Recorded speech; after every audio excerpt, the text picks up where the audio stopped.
아내의 행방불명에 관하여. 정윤우. 오늘 나는 아내의 생기 있는 모습을 본다.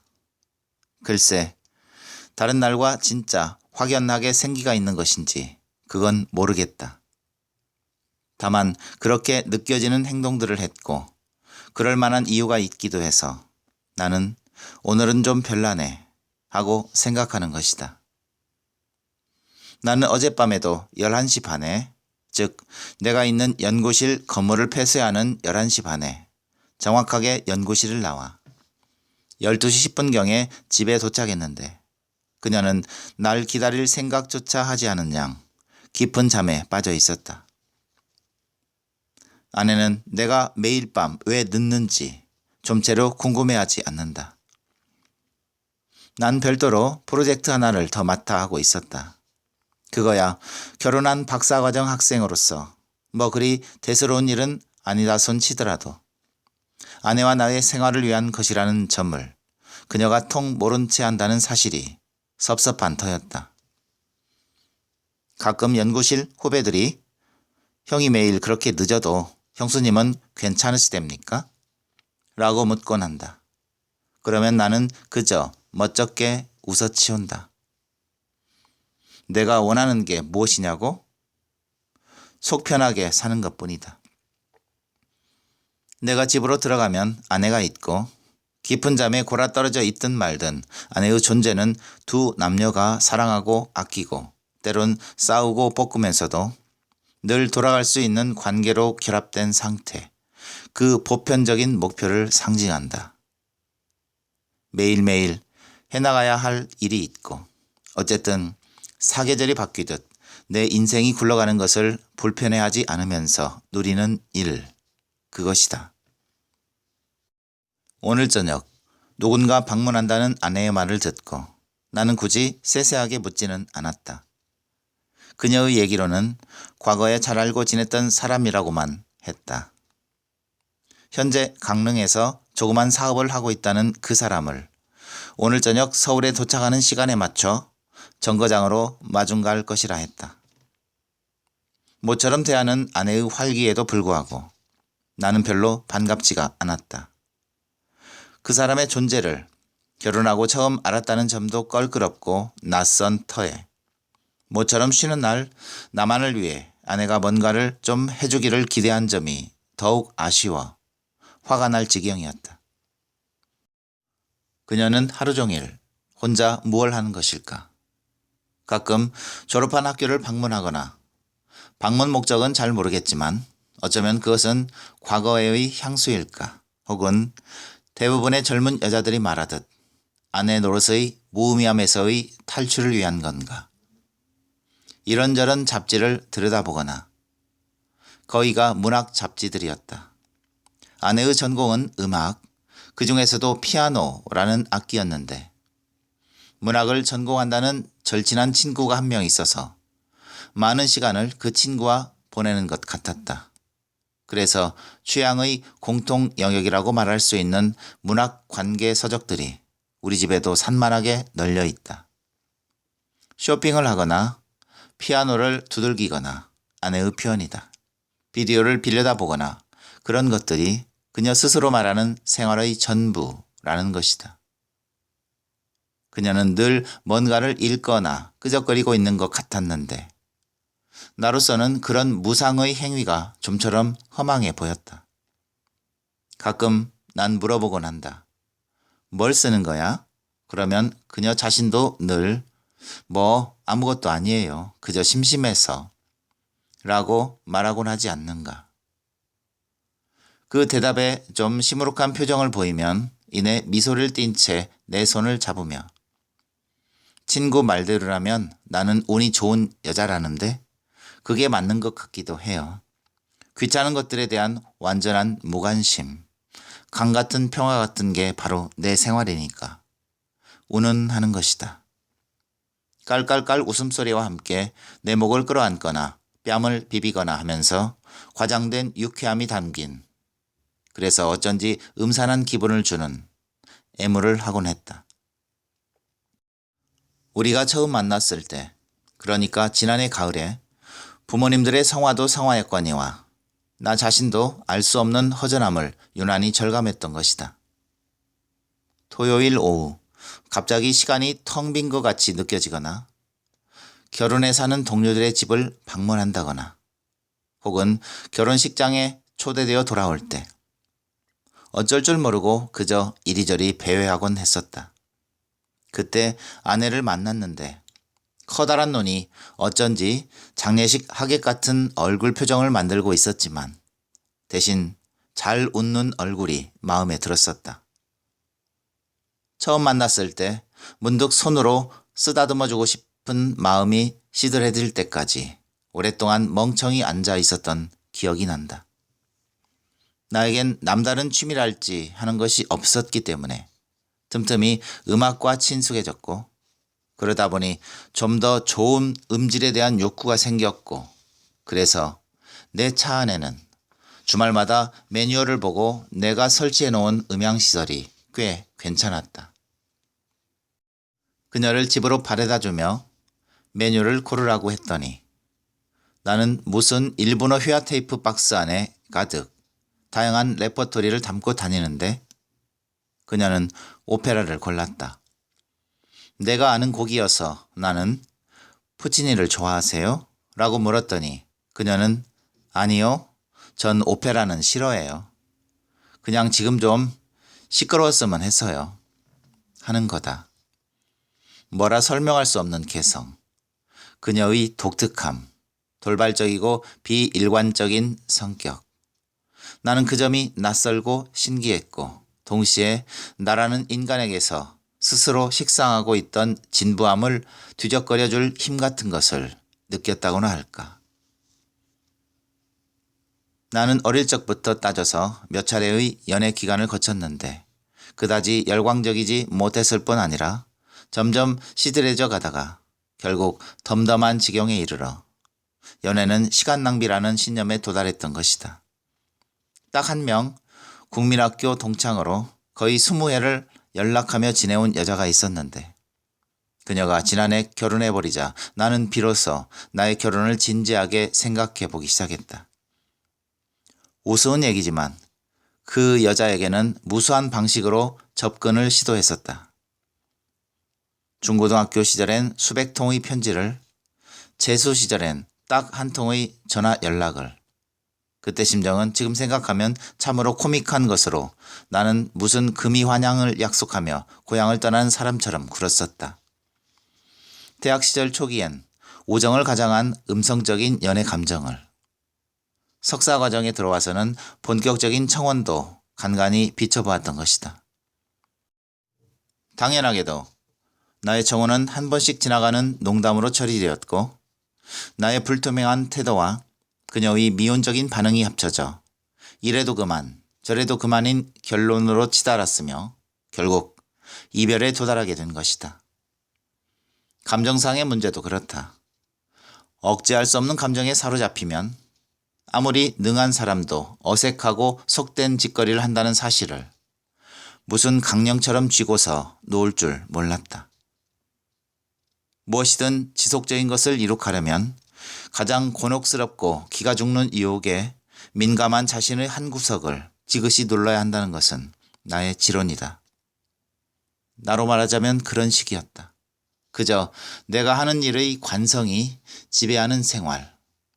그것이 마음에 들든 회의적이든 꾸준히 밀고 가는 중성적인 자세. 아마도 그러한 태도 때문에 나는 내 인생 가능성의 절반가량을 잃었고 3분의 1가량은 쥐었다. 그러면 나머지는 공중에 날렸거나 강물에 띄었겠지. 만사에 좀 지치고 귀찮은 듯한 표정을 자주 보이던 내 아내가 된 여자는 2번, 3번 만나면서 날 인정하기 시작했고 별다른 이유가 없으면 결혼하도록 하자는 내 제안에 멍한 눈동자로 기꺼이 동의했던 것이다.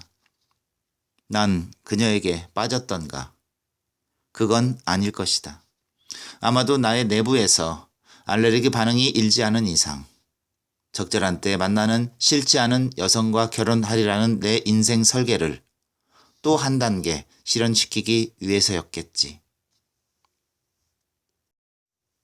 나는 쉬지 않고 일하는 방식에 익숙해져 있었고 인간적이고 더럽고 간사하고 우스꽝스러운 채로 열심히 일하며 살아가길 바라는 사람처럼 오히려 쉬는 걸 좀 구차하게 생각하는 편이어서 결혼 후에도 생활 패턴을 그대로 고수했다. 아내 역시 내가 무엇인가 열심히 단순하게 매진한다는 걸 수긍했다. 그리고 우리는 서로 말다툼거리는 만들지 않는다는 것에 의견 합의를 본 상태였고 절대로 나를 귀찮게 구는 일은 없었다. 때로는 그것이 너무나 지나쳐서 신혼의 부부다운 활력이 침체된 기분을 느끼기도 하였지만 오늘 아침 아내는 평소보다 일찍 일어나 나를 깨우고는 화초에 물을 주기도 하고 화초는 대부분 어머니가 집에 있는 것을 갖다 놓은 것들이다. 아내는 도무지 실내 장식엔 관심도 없었고 가능한 한 집을 텅 빈 상태로 두길 좋아했다. 화초 또한 그녀의 관심 밖이어서 며칠에 한 번씩 내가 물이나마 주곤 한 것이다. 집안 청소를 분주히 하는가 하면 장 보러 갔다 오겠다며 나서서는 봉지 잔뜩 사들고 문간에선 나에게 빨리 받지 않고 뭐 하느냐고 생글생글 웃기까지 한다. 거기다가 꽃까지 한 다발 들고 들어오는 것이 아닌가. 꽃을 사오면 뭐래? 집에 꽃병도 없잖아. 내가 기가 막혀 하며 붙자. 그제서야 아참 그렇지. 아니야. 조그만 항아리 있잖아요. 하며 다시 생글생글이다. 아내가 요리책을 들여다보며 부엌을 엉망으로 만들고 있을 때 나는 슬그머니 부하가 치민다. 형님 내외가 방문했던 날 중국 음식을 배달시키던 그녀가 아니었던가. 나는 보던 신문을 접어놓고는 아내에게 다가간다. 나랑 좀 놀아줄래? 일주일 만에 이 남편이 집에 있는데 하루 종일 부엌에만 있을 거야? 나는 아내의 허리를 안고 귀에 대고 속삭여 본다. 그녀는 날 한번 뒤돌아보고는 가만히 있어 봐요. 내 정신 좀 봐. 마늘 다진 걸 어디 뒀더라? 이런 너무 오래 튀겼나 봐. 색이 형편없어. 여전히 음식 만들기에 여념이 없다. 그 빌어먹을 연애소설을 읽을 때와 똑같잖아. 아내가 부부간의 사랑은 시덥지 않게 생각하면서 연애소설이라면 그렇게도 지칠 줄 모르고 탐독하는 이유를 알 수가 없었다. 그것도 전부 외국 작가들의 소설이었는데 나는 어느 날 그녀의 소설책을 2~5시간가량 들여다보다가 뒤로 벌렁 자빠졌다. 내가 읽은 곳까지의 내용은 한 여자와 한 남자가 만나서 결혼을 했다 였는데 그것을 무려 100페이지 이상의 분량에 온갖 미사여구와 철학적 논의를 담아 조소적 분위기로 이끌어가고 있던 것이다.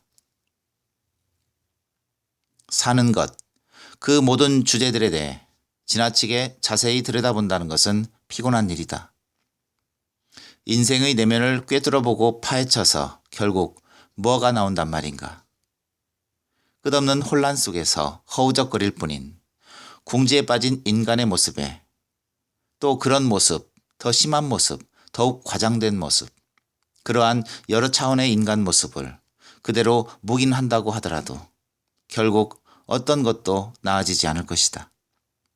그런데 이 여자는 어째서 그러한 염세적인 느낌만을 가중시키는 복잡하기 이를 데 없는 연애소설 따위에 빠져 있느냐 말이다. 옆에 엄연히 나라는 건장한 사나이와 편안한 가정과 자기 마음먹기에 따라서 얼마든지 생활의 활력소가 되어줄 취미 생활을 즐길 수 있을 터인데. 더구나 아내는 소설책에 밑줄을 그어대는 습관이 있는데 때로 그것은 도무지 이해할 수 없는 짓으로 여겨지기도 한다. 예컨대 그녀는 다음과 같은 문장이나 어휘에 밑줄을 쫙쫙 그어놓고 있었다. 그는 기뻐했다. 그는 갑자기 자기가 감동되었음을 의식했다. 그렇게 할 수밖에. 그 치열한 음란성. 내가 이룩할 수 있는 진지한 천국은 과연 어디에. 우연의 폭격 따위였다. 나는 존재의 문제에 집착하는 데 반대한다. 너무 깊이 들여다본다는 것, 결국 너무 얕게 지나쳐 본다는 것과 저울에 달아보면 그 무게의 차이에도 불구하고 미안하게도 어느 쪽으로도 기울지 않으리라 생각되기 때문이다. 그 양자는 닮아 있다. 인생은 고통에 찬 지옥과 같은 무시무시한 공포물이 아닌 것과 마찬가지로 몇몇 피상적 몸짓만으로 흘려버릴 얄팍한 무언극도 아닐 것이다. 그건 그저 있다 라고 나는 항상 생각해왔다. 그것은 거짓도 진실도 고통도 쾌락도 우연도 필연도 유한도 무한도 그 무한정한 인간적 의미와 무관하게 그저 있다. 나는 그것을 아침 나절이나 저녁 때쯤 끊임없이 오가는 군중 속을 걸어가며 그들의 한결같은 회색의 얼굴들, 그 얼굴에서 뿜어져 나오는 불길한 불안한 눈길, 검은색 표정, 더 이상 날 귀찮게 하지 마 말하는 듯한 오만한 눈빛에 숨겨져 있게 마련인 수많은 사연들을 보면서 확인한다. 그렇다고 해서 내가 무슨 허무주의자라든가 하는 소리는 아니다. 나는 그들과 마찬가지로 정상인으로서의 나의 위상을 세대나 집단 간에 잘 적응해가며 현대라는 시대의 요청에 적당히 발맞추는 과학자로서의 생을 그럭저럭 꾸려가고 있다. 나의 생활이 풍부하다든지 충족되어 있다든지 소중하기만 한 것이란 말이 아니다. 수많은 인간적 시련으로부터 면제받고 싶어서? 역시 아니다. 그것이 도대체 가능한 소리인가? 서른 주변에 있는 사람들은 대체로 엇비슷해진다. 자신의 시들고 덤덤하며 퇴색한 청춘을 가끔 거울로 들여다보고는 조금씩 회의하지만 지나치게 회의감에만 빠지지도 않으며 다소간 몽상적이고 야릇한 꿈들은 바람에 날리는 것이려니 생각해 치울 줄도 알고 사는 목적 따윈 되도록 생각하려 하지 않고 형이상학적 주제들은 학자들에게 맡기며 삶은 피곤하거나 지치기 쉬운 것이라 생각하면서도 생활의 활기와 만족스러운 기분을 얻기 위해 이것저것 궁리하는 그리고 쾌락에 빠지든지 돈에 빠지든가 하다못해 술과 좋은 음식, 주말의 방해받지 않은 휴식 따위로 살아가는 것이 아닐까. 나는 그들과 마찬가지로 이제 세상과의 서먹서먹한 이질감이라든지 현실을 참을 수 없어 하는 강력한 비현실감 따위는 몰아낸다. 그리고 산다. 나는 적당히 화를 내면서 정치를, 사회를 수용한다. 규범이라고까지는 부를 건 없겠으나 어쨌든 이탈을 인정하지 않는 사람들 틈에서 안전하게 적당한 진실과 과잉되지 않은 속박과 넘치지 않는 방종 속에서 나는 생의 고통을 본다. 사람들의 죽음을 본다. 생명의 탄생을 본다. 범죄를 본다. 자본주의 사회를 본다. 사회주의 사회를 본다. 정치를 본다. 노동운동을 본다. 계급투쟁을 본다. 신문을 본다. 잘못된 제도를 한반도와 국제정세 따위를 본다. 하늘을 본다.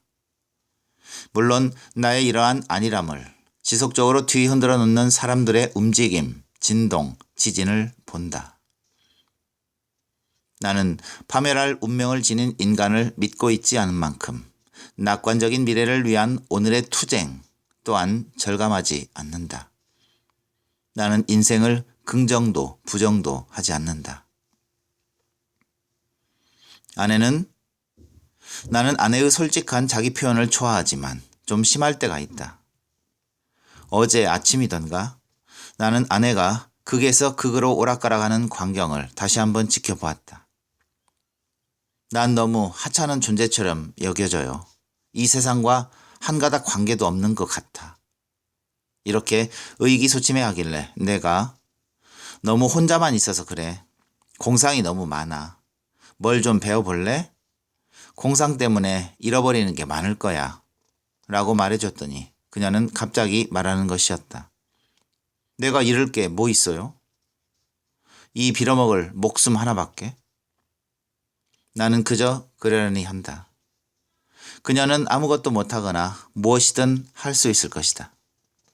아내는 낭만적 환상에 쉽게 설득당하고 다소 부정적인 기질을 가진 여자이긴 하지만 여전히 긍정적이고도 평범한 성향을 동시에 지녔다.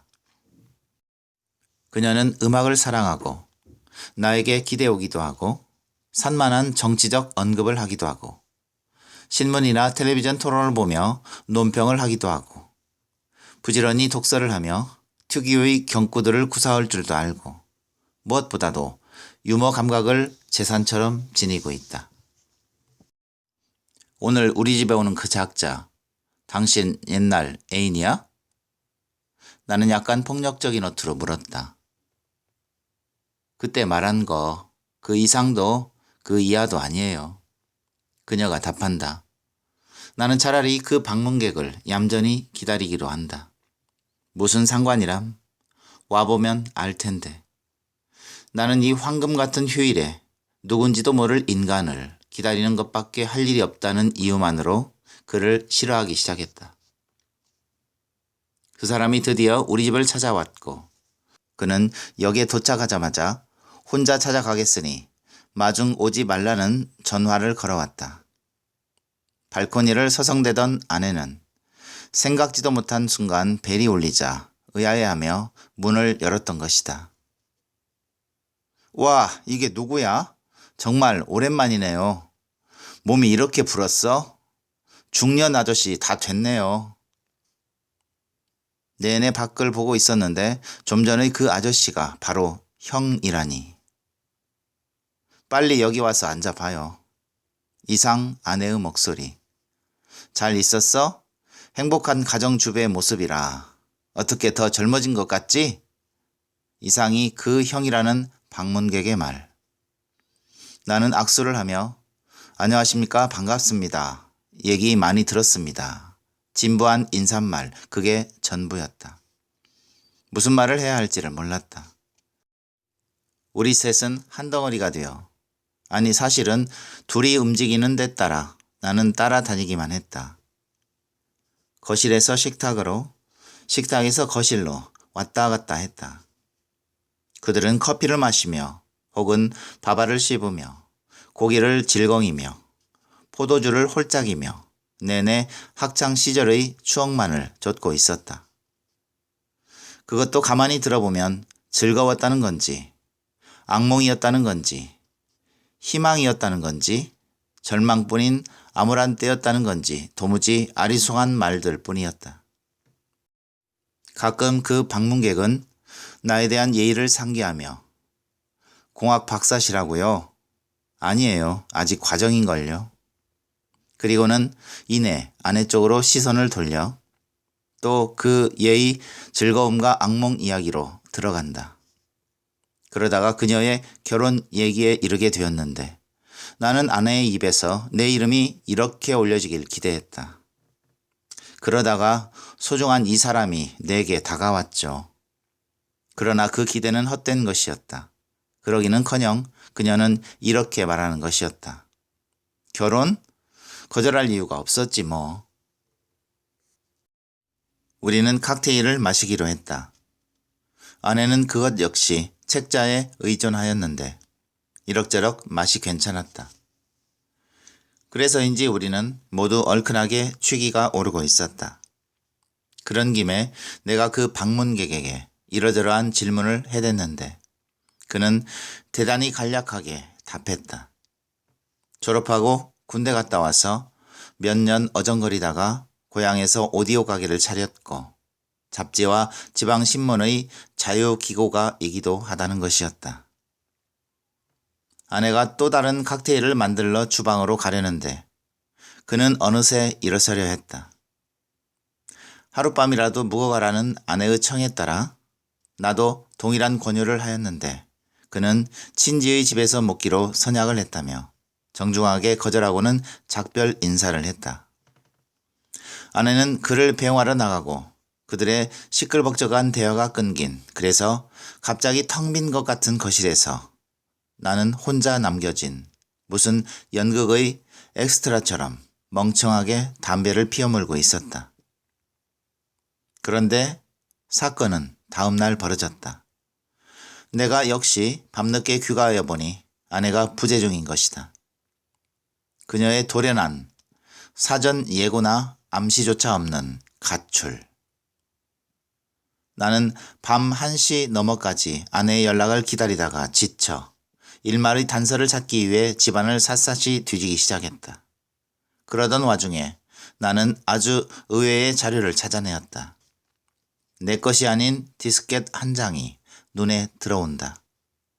내 것이 아니라면 아내의 것이 틀림없다. 나는 일단 디스켓을 넣고 화면을 들여다본다. 이런저런 단문들이 등장한다. 페이지 다운. 내 이야기도 나온다. 좋다. 읽어보자. 화면은 끈끈이 주걱 모양. 날 끌어들인다. 난 잠시 읽기를 멈추고 술잔을 가지러 방을 나온다. 과거를 회상할 때 사람들은 무엇을 떠올리는가? 지나가버린 과거의 중요성. 그로부터 그럴듯한 통찰? 아니다. 나는 하나의 윤곽, 하나의 꺼져가는 목소리로서 과거의 이미지를 쫓는다. 과거는 늘상 습기 찬 어두운 동굴처럼 목소리를 가늘게 혹은 쩌렁쩌렁하게 되올려 놓아 그 무질서한 진동 속에서 과거로 향한 사람들의 정신을 쓸데없이 부풀리려는 경향이 있다. 과거라는 희미하고 진부한 향기 속에서 아무렇지도 않은 것들을 신기하게 만들어서는 안 된다.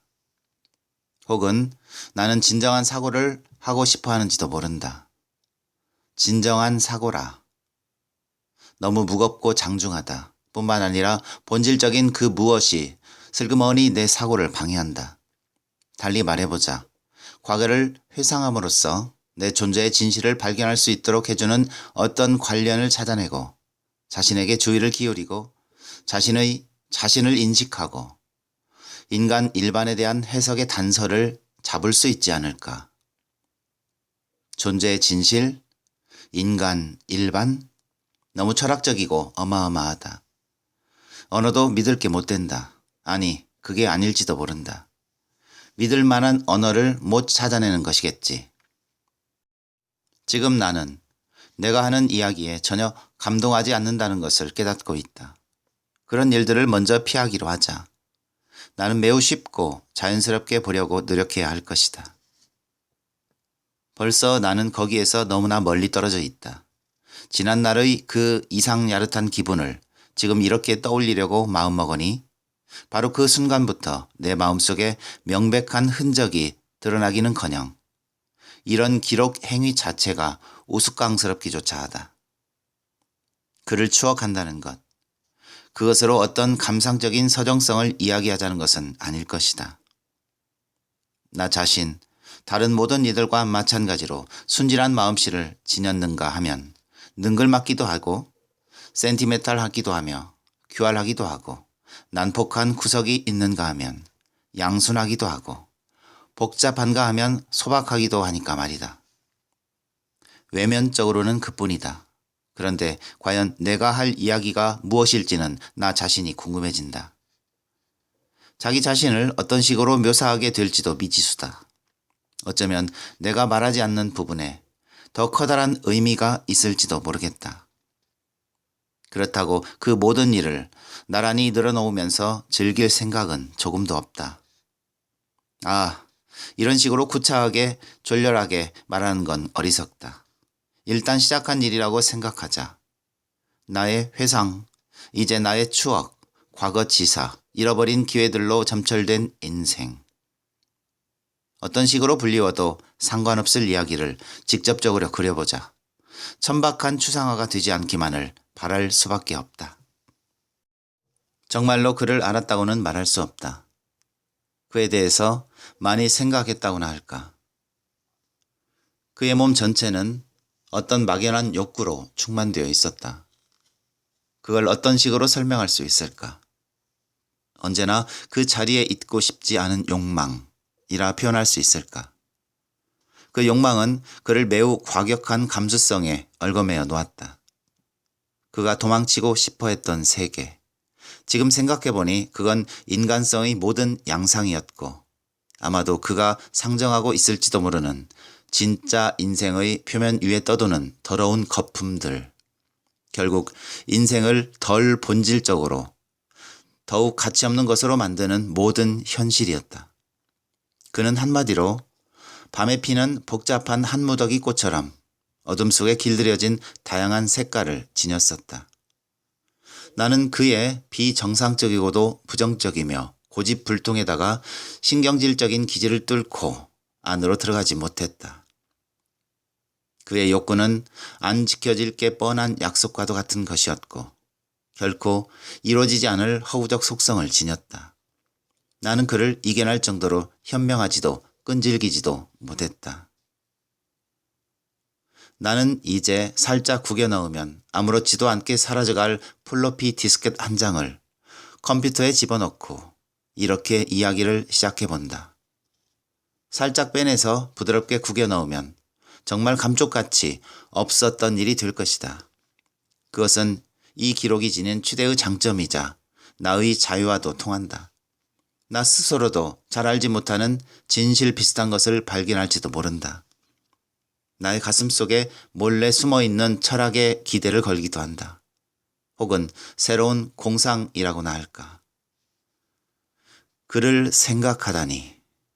그와 나의 추억, 그것이 진정한 사랑의 추구연노라고 말하려는 것은 아닐 터인데 라는 생각이 드는 반면 진정한 사랑 따윈 가망 없는 노력에 불과하다는 확신 없는 결론이 벌써 어정쩡하게 내 마음속에 자리 잡으려 한다.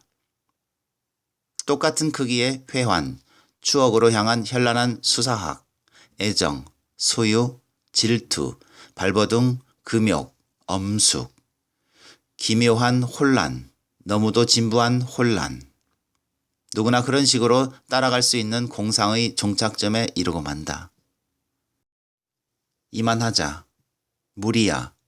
내 생각은 언제나 터무니없거든. 그것이 바로 나야. 내가 할 수 있는 거라곤. 사실 나는 모든 종류의 도취감을 사랑할 뿐이다. 난 그게 생에 대한 기본적인 느낌으로 내내 간주하고 있던 터였다.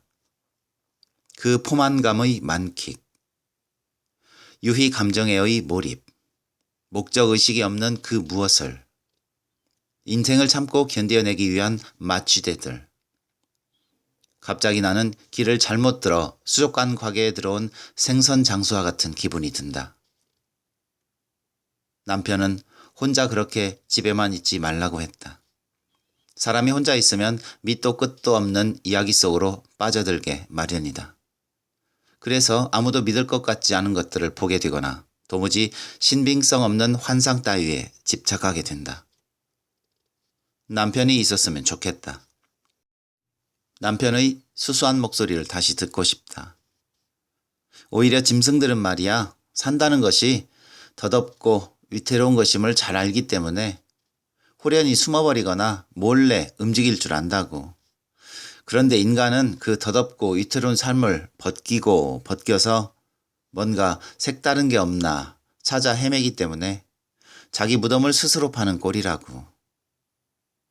남편은 무슨 말을 하건 무심하고 차분하게 담배 연기를 뿜으면서 받아들이겠지 하는 생각도 든다. 다른 사람의 소중한 비밀이나 혹은 돼지죽처럼 뒤섞여 있는 내면 풍경 따위를 그는 특유의 그 귀족적 냉소로 어루만지려 할 것이다. 아직 젊은데. 모든 사람을 똑같은 크기로 다소 비참한 모형으로 축소시켜 놓고 누구나 다른 사람의 생활에는 간섭할 수 없게 마련이지 라고 담배 빨듯이 무심하고 단순하게 받아들이는데 나는 가끔 속이 타기도 한다. 그렇지만 그런 남편이 새삼스레 믿음직스럽다. 다행이다. 남편, 최선을 다하고 그리고 해낸다는 신성함. 그건 아주 좋은 일이다. 나는 그가 매우 그다운 사람이라 여기고 있다. 머리 좋고 일에 열심인 첨단 과학도, 복잡한 생각 따위는 아예 하지 않는 냉랭한 젊은 연구원. 그러한 존재 방식. 순간순간 흔들림 없는 흔적을 남기고 살아가는 방식. 극히 자연스러운 필요성에 따라 시간을 실현시켜가는 확고한 태도. 그의 스타일, 한마디로 열심히 살아가는 남자였다. 그는 세상에서 자기의 갈 길을 알고 있는 듯이 아침에 일어나고 밤에 잠을 잔다. 그에 비하면 나는 뒤죽박죽에다가 다소 모자란 사람 같기도 하다. 그는 과연 기술적 진보에 최고의 가치를 두는가? 그건 알 수 없다. 그는 미사일 구조 따위는 상세히 설명할 줄 알지만 자기 내부에서 무슨 일이 일어나는지는 얘기하려 하지 않는다. 아, 생명 없는 것에의 동경심, 기계적인 것의 말쑥함, 그의 하얀 와이셔츠와 하얀색 자동차. 인간에겐 어떤 기능을 다하는 것 이상의 무언가가 있다. 그게 뭘까? 모든 사람은 최소한 기본적인 미덕을 하나쯤은 지니게 마련이라고 말했었다. 그녀, 나의 가장 가까운 여자친구는 짤막한 문장조차 정신적 필요성을 겨냥하고 말하는 버릇이 있다. 아주 사소한 사고의 능력만으로도 삶의 단면을 충분히 느낄 수 있다는 게 그녀의 지론인데, 그녀는 가끔 공중전화를 붙들고 나와 이야기 나누곤 한다. 그녀는 국문학 석사과정, 그중에서도 현대문학의 소설 전공자인데 국문학 석사과정으로 재학 중인 대학원생으로 학기수가 철철 넘쳐서 익사할 지경인데도 논문이 안 써지는 게 고민이라 했다. 오늘도 그녀가 전화를 했다. 지금 막 세미나 끝났어. 무슨 세미나냐고? 너 카프 알지? 그래. 조선 프로레타리아 작가연맹. 그네들이 너들한 작품들을 가지고 똑같은 주제로 맴돌고 있다. 그게 뭐냐고? 그 식상한 말들. 사회주의 리얼리즘, 비판적 리얼리즘, 변증법적 리얼리즘, 혁명적 로맨티시즘, 문학과 정치, 민족사적 요청과 그 문학적 실천, 전망이 있음, 전망의 부재, 전형, 문제적 인물, 식민지, 민족해방, 계급의 국제적 동맹, 전향의 문제, 문학사적 자리매김. 계속해? 그녀가 이렇게 나올 땐 거기에다 시간과 정력을 많이 투자했음을 암시한다. 조상들의 고통을 짊어지고 분단문학의 극복으로 향하는 역사적 사명감으로 끙끙거리고 있는 셈이지. 난 말이야, 가끔 과거의 찬란한 역사적 배경에 눌려 그들보다 덜 불행한 시대에 인생을 보내고 있다는 것이 아주 어색하고 불편해. 고통스러운 과거는 그 자체로 무슨 불굴의 의지를 지닌 생명체 같아서 말이야. 그래서 내 인생도 공부도 더더욱 추상적이고 비현실적이 돼가는 것 같아. 그것뿐이냐? 우리가 실질적으로 섭렵해야 하는 수많은 이론과 개념의 범람도 가관이지. 물론이지. 그것들을 동원하지 않고는 뭔가 주장하기가 어려운 구석이 있어. 어쨌든 머리가 터질 지경으로 황홀하다고. 알아들었으니 됐다고? 그래서 나도 그만하고 싶다. 아, 용건을 말해야지. 오늘 너희 집에 가기로 했잖아. 근데 안 될 것 같아. 아, 이 거칠고도 은밀한 비애감. 넌 잘 먹고 잘 살 팔자로 태어났다고. 그걸 모르냐? 난 지금 이 나이에 하숙비 걱정하면서 산다.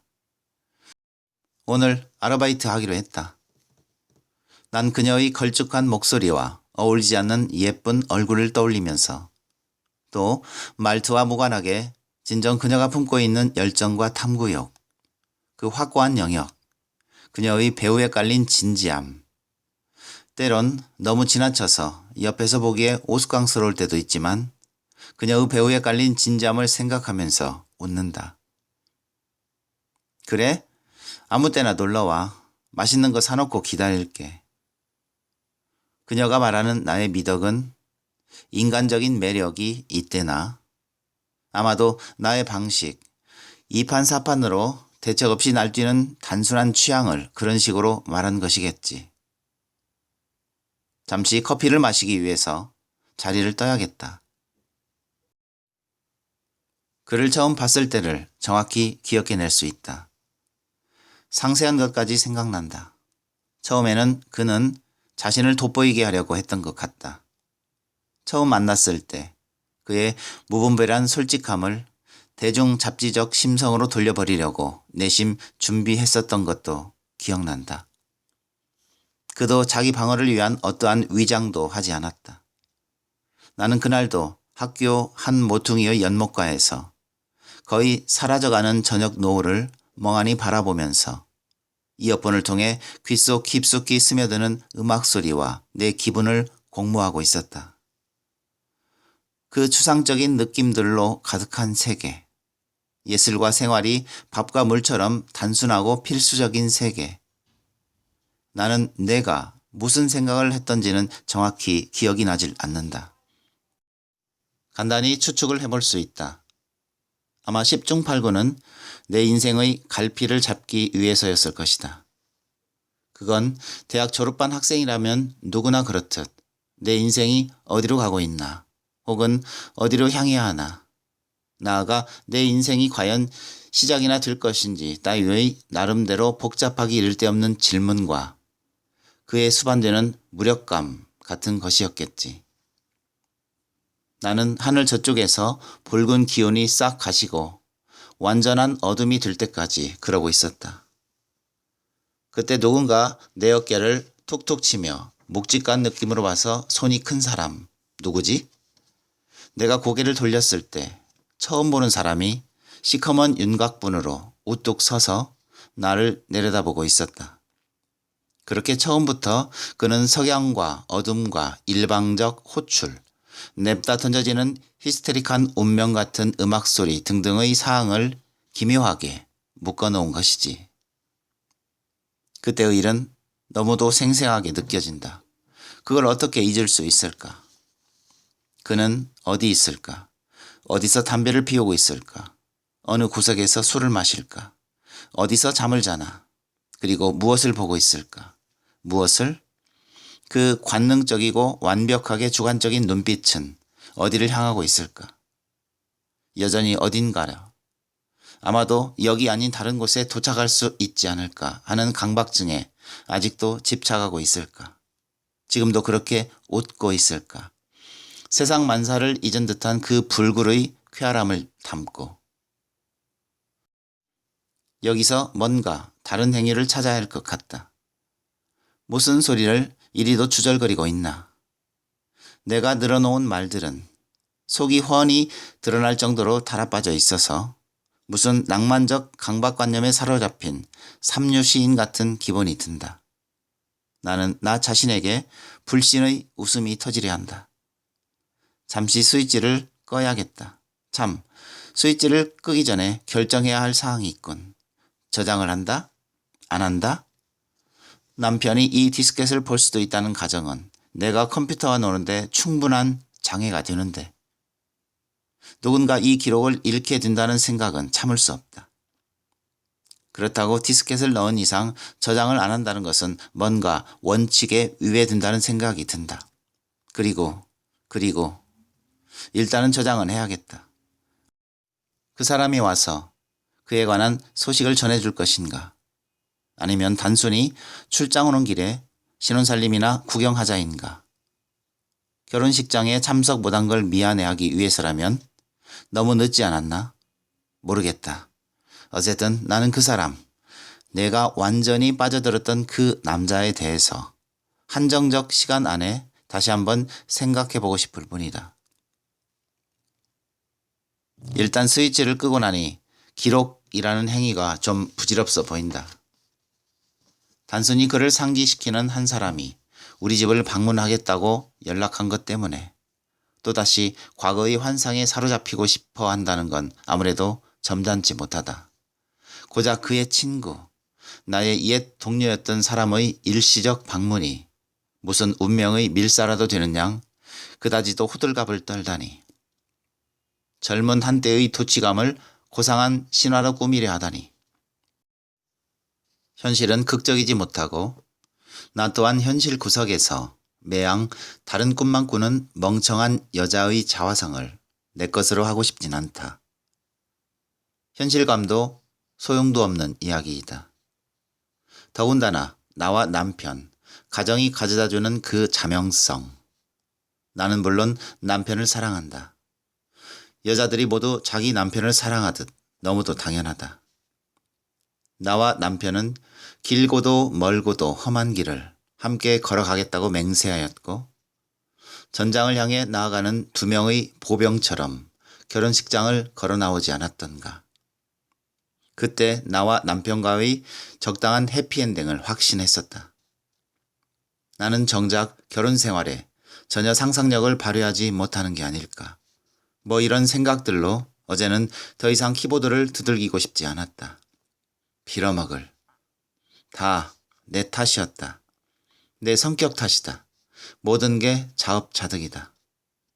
학업을 계속할 수도 있었다. 지금은 비엔나에서 편지를 하고 나는 대학 동창과 함께 유학의 길에 오를 수도 있었다. 그곳에서 형편없는 실력가라는 오명을 씻어내지 못하고 고전하고 있다는 것이 그녀의 고통이라고 쓰고 있지만 철두철미하게 음악에만 매달릴 수 있는 명쾌하고도 단선적인 몰두가 한편으로는 쾌락이라고 얘기했다. 어쨌든 그녀는 편지에다가 의문과 의심과 산만함으로부터 탈출했다고 표현했다. 나는 약간의 회한과 무력감에 사로잡혔다. 창문 밖의 날씨는 오후의 나태와 같은 뿌연 안개로 휩싸여 있었다. 흐린 하늘이 대지를 지그시 눌러대는 것 같다. 사실 이 세계는 정상이고 조용하고 평범해 보였다. 그와의 에피소드는 나를 불안하게 하고 혼란에 빠뜨렸다. 사실 같지 않게 느껴지기도 한다. 그의 존재가 성가스럽기조차 하다. 나의 앞엔 강하고 전복될 수 없다는 듯 위풍당당한 나머지 생이 기다린다. 나는 다시금 침착해진다.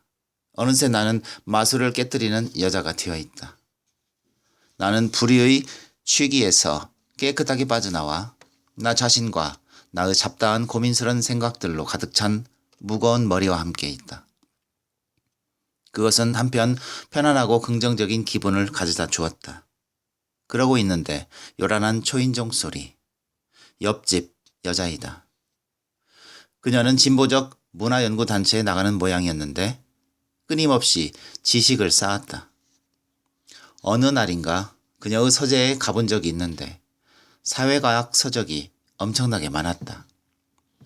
그녀는 열정적으로 사회를 공격한다. 그녀에겐 상대방을 노려보며 말하는 버릇이 있다.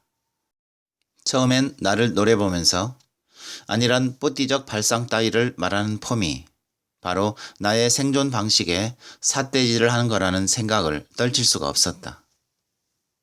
처음엔 당황했었다. 무엇인가 사과하고 해명하고 핑계를 대고 속임수를 써야만 할 것 같기도 했다. 나는 그녀와 마주 앉아 있으면 양심의 가책을 느껴야 했다. 권력의 보이지 않는 마수에 완전히 매몰되어 버린 사회 악 그 자체. 그것이 내 탓이었다. 바로 내가 나쁜 사회를 키워나가는 불건강한 종양이며 하수인이었다. 그러나 그녀와의 대면도 몇 차례 지속되자 그건 그녀의 사고하는 오랜 습관임을 알게 되었다. 그녀의 이야기가 1시간 이상 가지 않는다는 것도 알게 되었다. 그녀의 흥분이 가라앉기를 기다려 뜨거운 차를 다시 끓이고 그 사이 그녀는 잠시 자신의 집으로 가서 간식을 가져오기도 하는 것이다. 음악을 전공하셨다고요? 네. 서양 음악이라는 것이 우리 사회에서 얼마나 보편성을 얻을 수 있을지 의문이네요. 그럴지도 모르죠. 하긴 그렇다고 우리 전통 음악이라는 것도 실질적인 역할을 하고 있는 건 아니지만 다 교육 탓이에요. 교육은 얼마든지 개선의 방향으로 물꼬를 터놓을 수 있을 텐데 도무지. 왜 집에 들어앉아 있어요? 글쎄요. 체념은 안 좋아요. 우린 모두 기쁘게 자유롭게 살기 위해서 스스로 설계한 사회의 청사진을 꾸준히 제시하는 게 아니겠어요? 그렇다고 생각해요. 세상은 조금씩 달라지죠. 사회도 바뀔 거라고요. 가장 중요한 건 동시대적 요소예요. 왜냐하면 우리는 그 안에 존재하기 때문이죠. 그녀의 대화 방식, 자문자답의 형식, 꼬치꼬치 추궁하지 않는다는 것, 그녀의 미덕이었다. 그녀는 스스로 선택한 모든 가치를 굳게 지켜나가는 결단을 지닌 인간 부류에 속한다. 그녀는 금방 이불에서 나온 듯이 헐렁한 잠옷 같은 옷을 입고 있었음에도 불구하고 어쩐지 정장을 하고 있는 것처럼 보인다. 이 여자가 마주 대하는 상대는 사실 이 사회 전체, 세상 전체였다. 나 같은 건 조금도 문제 삼지 않고 있다. 난 어느새 비판 없이 막연히 숨쉬고 있는 사회의 기생물. 단순하고 평면적이며 유치한 철학만으로 살아가는 여자. 헛되이 사는 부끄러운 인간. 있으나마나한 존재가 되어 있는 것이다. 그녀가 돌아가고 어두컴컴한 아파트 실내의 무거운 공기를 들이마시면서 불을 있는 대로 다 켜고 신문을 보기 시작했다. 매일마다 배달되고 사라지는 신문을 보면 거의 규칙적으로 어떤 느낌을 갖게 된다. 순간순간 살아가는 삶, 조각조각 단편적인 일상들로 영원히 흘러가 버릴 성질의 삶, 우리 모두가 들여다보는 공식적인 삶, 정치, 사회, 문화라고 총괄적으로 불리우는 전체적인 세태. 그리고 나는 오늘도 거북스러움 없이 모든 사람들과 더불어 똑같이 흥분하고 똑같이 걱정하고 거의 유사한 카테고리 안에서 안일하게 이 세상에 자리 잡고 있구나 하는 안도감이 덧붙여진다. 그래서 광고란을 들여다보며 동시통역 자격이나 얻어볼까 하다못해 관광업에라도 종사하게 아니면 다시 피아노 레슨을 시작할까 혹은 다시 학교로 돌아갈까 등등의 생각을 과자 부스러기들과 연달아 마셔치운 세 잔의 커피로 거북해진 배를 쓸며 진지하게 생각해 보는 것이었다.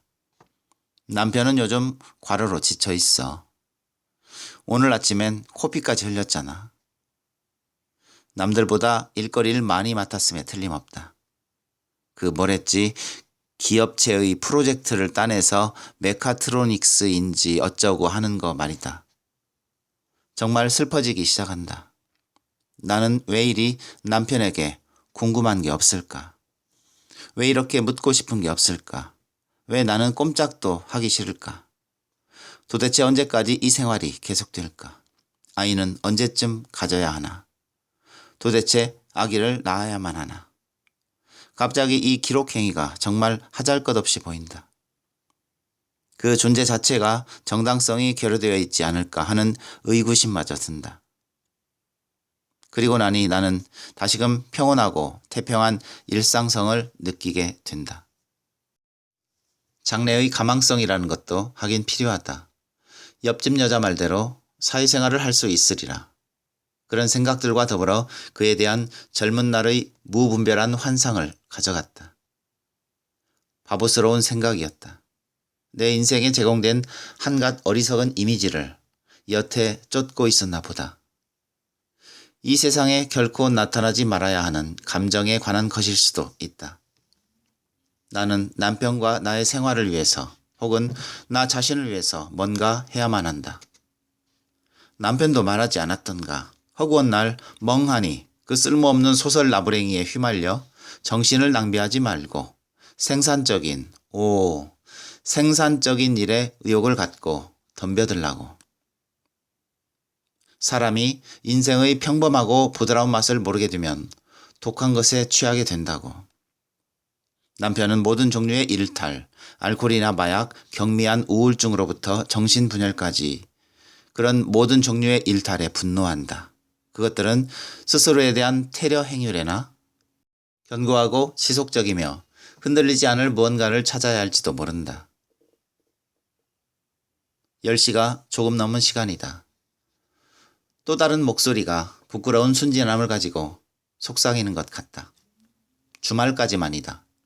나는 이 이야기를 정말 하고 싶어 못 견디겠다. 한 번 밀려온 강물이 그 물결이 더 이상 되돌아가려 하지 않듯이 내 인생의 출렁임도 영원히 회귀하지 않은 채 사라져갈 것이다.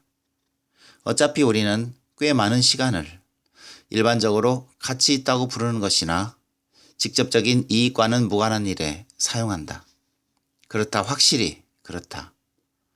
인간적인 것들은 무엇이든 오래 지속되지 않고 인생에서 가장 근본적인 것들은 설명 없이 이유 없이 그 자체로 이유를 가진 채 존재하는 것이다. 나 자신의 요청에 굳이 반대하며 이야기할 필요는 없다. 나는 다시 그의 존재를 신뢰하기 시작한다. 그 현기증으로 충만한 마법의 향기에 오래 취하고 싶다. 그러기를 갈망한다. 내 마음은 아무래도 자유롭지 못한 것 같다. 자꾸만 같이 운운하는 것이 영 불편하게 여겨진다. 나 자신에게 좀 괴상하고 어색한 느낌을 갖게 된다. 나는 과학적인 인간도 철학적인 인간도 그렇다고 끈기 있는 신념을 지닌 사람도 아니다. 결국 이상은 지니고 있대 거기에 도달하는 방식의 무력한, 아니 그 사실을 깨닫고 있는 불쌍한 부류의 인간에 속할지도 모른다. 내 전공만 해도 그렇다. 상식과 이상과 즐거움과 고통과 보편성과 특수성과 추상과 구체, 뭐 이런 것들을 결국 통합해내지 못했다. 옆집 여자 말대로라면 결국 남의 것에 대한 서먹서먹함이라 해석될 수도 있겠는데 그것도 결코 옳은 해석이 아님은 분명하다. 나는 조금씩 섭취하고 지속되지 못하는 정열 속에서 끊임없이 흔들리다 말 인생을 살다 갈지도 모르겠다. 나는 인간이 깊고 거대한 바다라는 생각에서 벗어난 적이 없다. 바다의 깊은 수심에 진짜 바닷물의 깊은 곳을 느끼기 전에 파도치는 얕은 해변에서 파닥파닥거리며 물장구나 치고 있는 격이었다. 책을 읽는 것이 나을까? 그래, 독서가 낫겠다. 내가 잘하는 유일한 것일지도 모른다. 적당한 술이 가져다주는 적당히 맑은 정신. 독서는 나에게 그런 역할을 종종 해준다.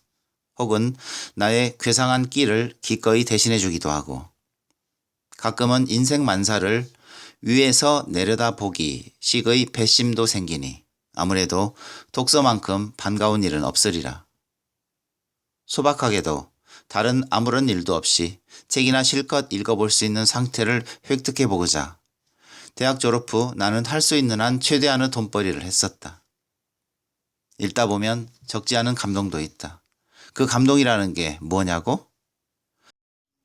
위대한 철학자들도 하물며 그들조차도 결국엔 인생을 쫓기듯이 성급하게 공식화시키거나 이유 없는 생의 괴로움에 대한 철저한 비관론에 빠지든가 그 두 가지 견해를 적당히 섞어놓든가 이 세 종류 중 하나의 결론에 도달하지 않던가.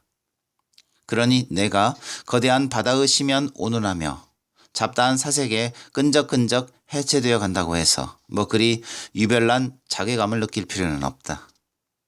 소설도 그렇다.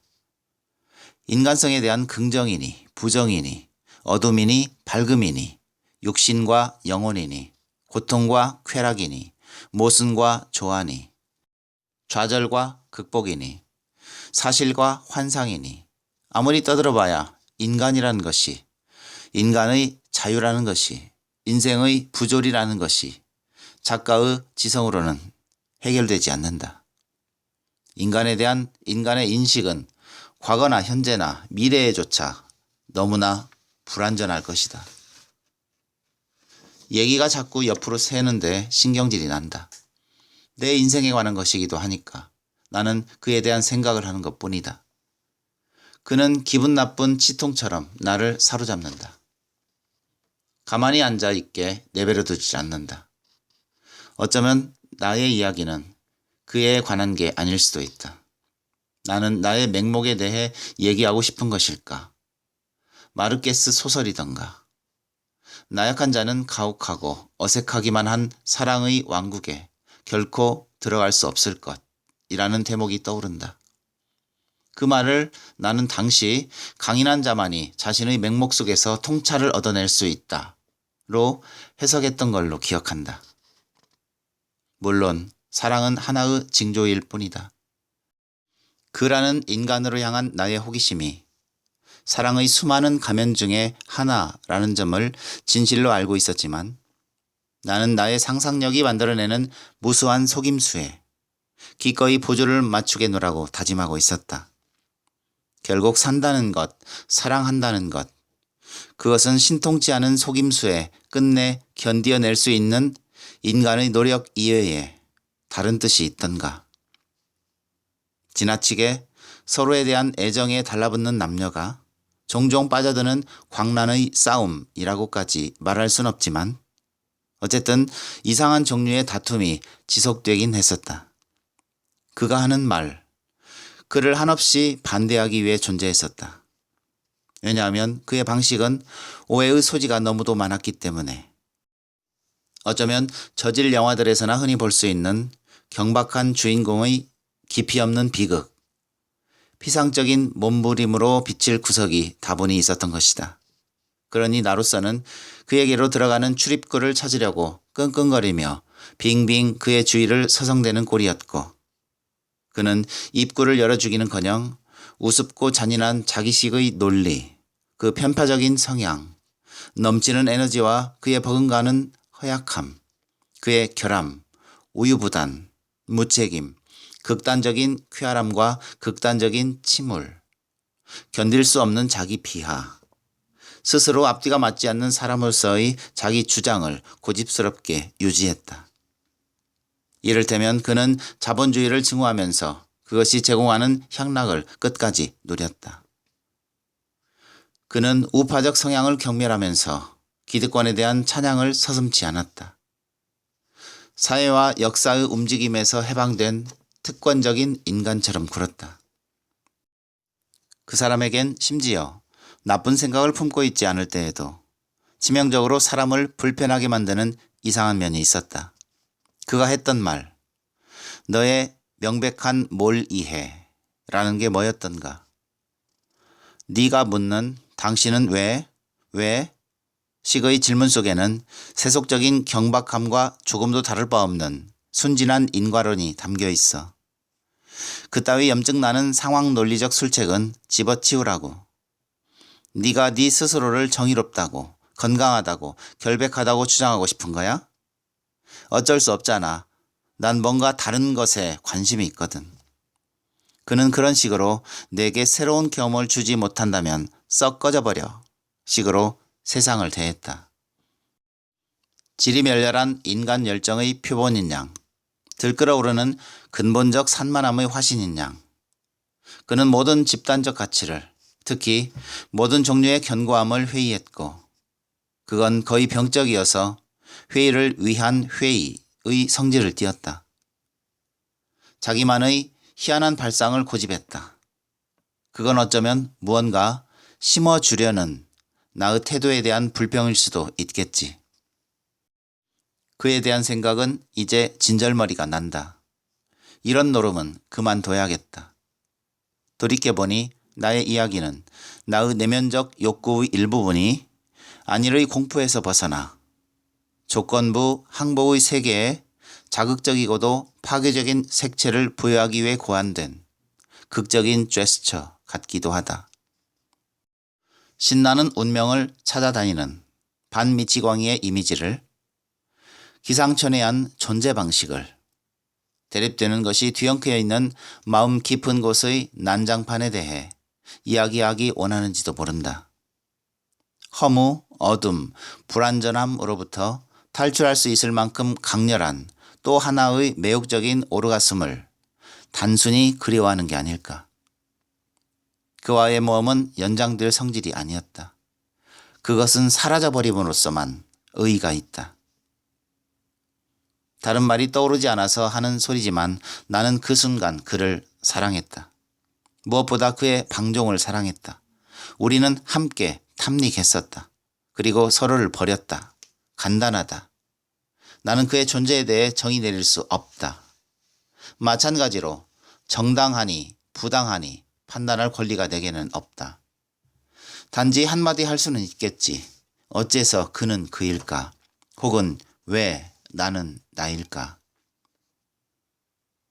우리가 흔히 말하듯이 성공적이지 못한 사랑의 형태는 다소간 시들지 않은 아쉬움을 남긴다. 그래서 나는 생각한다. 그와 나의 사랑은 실패하지 않을 수도 있었다. 그건 좀 순진하고도 지루한 생각 같기도 하다. 그렇지만 모든 생각이 얼마든지 뒤집힐 수 있듯이 나는 좀 다른 생각을 해본다. 애초에 사랑이란 건 그것뿐이겠는가? 자유도 믿음도 진실도 정의도. 애초에 사랑이라는 건 장애가 없어야 했다. 장애.